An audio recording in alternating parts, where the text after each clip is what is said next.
The Promulgation of Universal Peace by Abdul Baha Abbas, July 14th, 1912. Talk at All Souls Unitarian Church, 4th Avenue and 20th Street, New York. Notes by John G. Grundy and Howard MacNutt.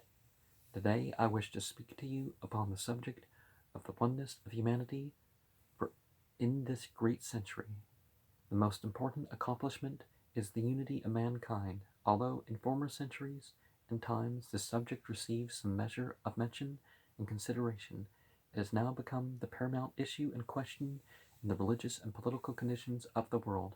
History shows that throughout the past there has been continual warfare and strife among the various nations, peoples, and sects, but now, praise be to God, in this century of illumination, hearts are inclined toward agreement and fellowship, and minds and thoughts upon the question of unification of mankind.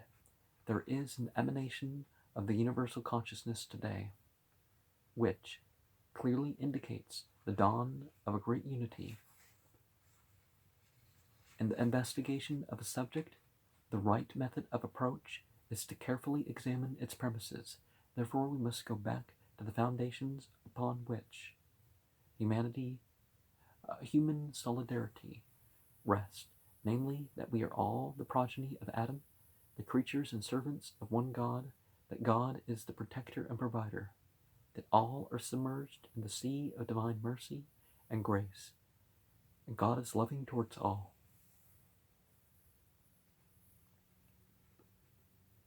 Humanity shares in common the intellectual and spiritual faculties of a created endowment.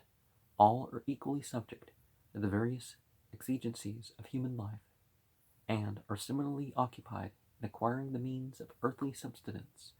From the viewpoint of creation, human beings stand upon the same footing in every respect, subject to the same requirements, and seeking the enjoyment and comfort of earthly conditions. Therefore, the things humanity shares in common are numerous and manifest. This equal participation in the physical, intellectual, and spiritual problems of human existence is a valid basis for the unification of mankind. Consider how discord and dissension have prevailed in this great human family for thousands of years. Its members have ever been engaged in war and bloodshed. Up to the present time in history, the world of humanity has neither attained nor enjoyed any measure of peace, owing to the incessant conditions of hostility and strife. History is a continuous and consecutive record of warfare brought about by religious, sectarian, racial, patriotic, and political causes. The world of humanity has found no rest. Mankind has always been in conflict, engaged in destroying the foundations, pillaging the properties, and possessing the lands and territory of each other, especially in the earlier periods of savagery and barbarism, where whole races and peoples were carried away captive by their conquerors. Who shall measure or estimate the tremendous destruction of human life resulting from this hostility and strife? What powers and forces have been employed in the prosecution of war and applied to inhuman purposes of battle and bloodshed. In this most radiant century, it has become necessary to divert these energies and utilize them in other directions, to seek the new path of fellowship and unity, to unlearn the science of war, and devote supreme human forces to the blessed arts of peace. After long trial and experience, we are convinced of the harmful and satanic outcomes of dissension. Now we must seek after means by which the benefits of agreement and concord may be enjoyed. When such means are found, we must give them a trial. And so, we're talking about a new age. And often when people talk about a new age, it's not, okay, we have an international prophet, or that sort of thing, but that's it.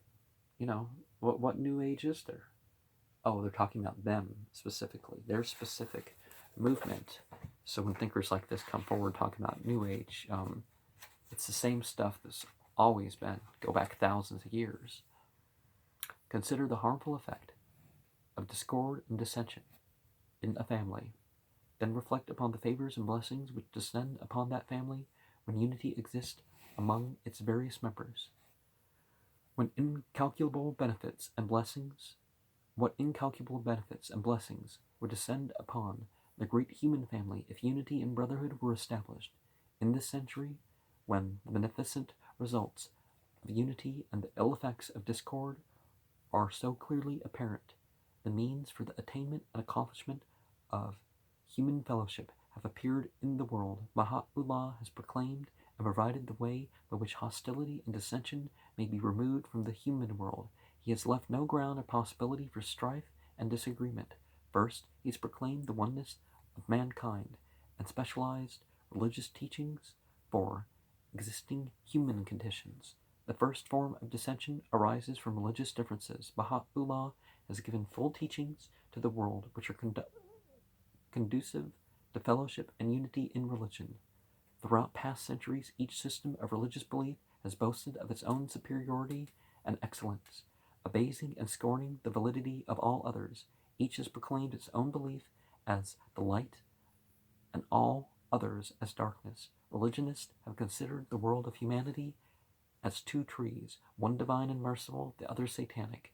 They themselves, the branches, leaves, and fruit of the divine tree, and all others who differ from them in belief, the product of the tree which is satanic. Therefore, sedition and warfare, bloodshed and strife have been continuous among them. The greatest cause of human alienation has been religion, because each party has considered the belief of the other as anathema and deprived of the mercy of God.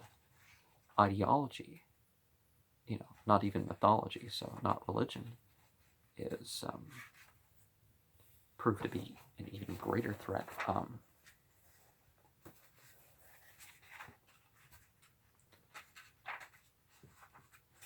First, he has proclaimed the oneness of mankind and specialized religious teachings for existing human conditions. The first form of dissension arises from religious differences. Baha'u'llah has given full teachings to the world which are conducive to fellowship and unity in religion. Throughout past centuries, each system of religious belief has boasted of its own superiority and excellence. Well, that's what all believers in whatever system are going to say. But you don't have to do the following: abasing and scorning the validity of all others. Each has proclaimed its own belief as the light, and all others as darkness. Religionists have considered the world of humanity as two trees, one divine and merciful, the other satanic. They themselves, the branches, leaves, and fruits of the divine tree, and all others who differ from them in belief, the product of the tree which is satanic. Therefore, sedition and warfare, bloodshed and strife have been continuous among them. The greatest cause of human alienation has been religion, because each party has considered the belief of the other as anathema and deprived of the mercy of God. Again, no, we've found in history that still, despite the Crusades and all that, ideology, mythology deprived, nationalism and stuff has been, by this time, the top killer.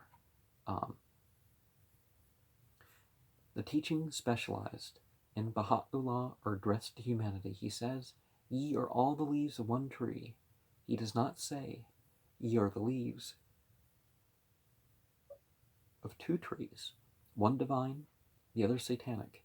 He's declared that each individual member of the human family is a leaf or branch upon the Adamic tree, that all are sheltered beneath the protecting mercy and providence of God, that all are the children of God. We can let go of that. There's a psychological thing tied to the whole child of God stuff. fruit upon the one tree of his love. God is equally compassionate and kind to all the leaves, branches, and fruit of this tree. Therefore, there is no satanic tree whatever. Satan, being a product of human minds and of instinctive human tendencies toward error, God alone is creator, and all are creatures of his mind. Therefore, we must love mankind as his creatures, realizing that all are growing upon the tree of his mercy, servants of his omnipotent will, and manifestations of his good pleasure. Even though we find a defective branch or leaf upon this tree of humanity, or an imperfect blossom, it nevertheless belongs to this tree and not to another. Therefore, it is our duty to protect and cultivate this tree until it reaches perfection. If we examine its fruit and find it imperfect, we must strive to make it perfect. There are souls in the human world who are ignorant. We must make them knowing. Some growing upon the tree are weak and ailing. We must assist them toward health and recovery. If they are as infants in development, we must minister to them until they attain maturity. We should never detest and shun them as objectionable and unworthy. Well, we're worthy of whatever we're capable of doing, right? We must treat them with honor, respect, and kindness, for God has created them and not Satan. Well, God created Satan. God created Satan, but Satan not being the creator. The demiurge, as you would say, the